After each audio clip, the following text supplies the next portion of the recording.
Зоран Милевски Кичиец е возачот на Мерцедесот кој учествуваше во сообраќајката, а негови сопатници се двајца Срби, чиј идентитет засега не се открива.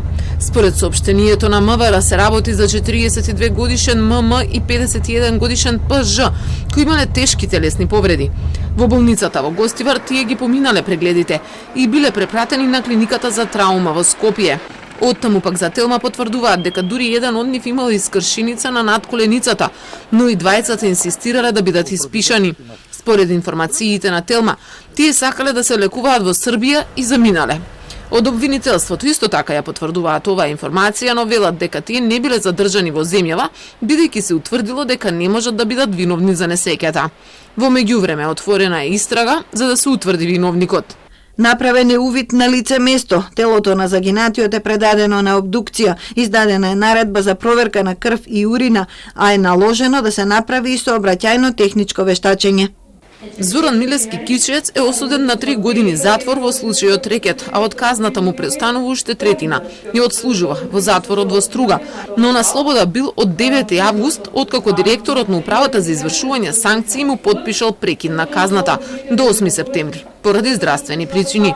Најострите реакции од јавноста беа дека тој слободно се шета и направи сообраќајка, додека треба да е зад решетки, но според законот за извршување санкции вакви погодности се дозволени, доколку затвореникот има потврда од лекар и доколку му биде овозможено од страна на санкции.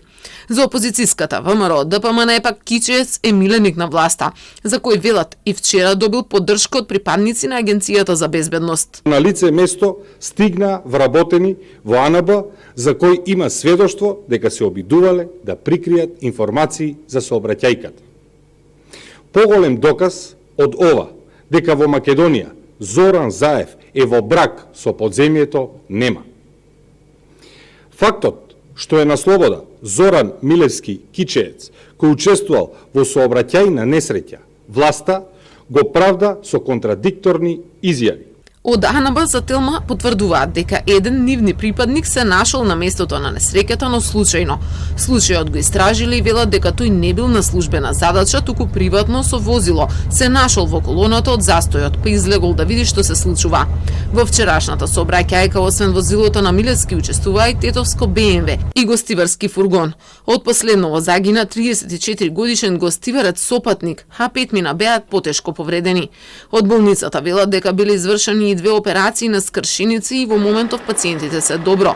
Неофицијално, едно од возилата претекнувало и така дошло до директен судир со друго возило од спротивен правец. Кој ја предизвикал несреќата ќе треба да покаже истрагата. Инаку Зоран Милевски Кичиец призна вина за рекет, во кој беа вклучени и специјалната обвинителка Катица Јанева, која е осудена на 7 години затвор, и Бојан Јовановски, познат како Боки 13, кој доби 9 години затвор.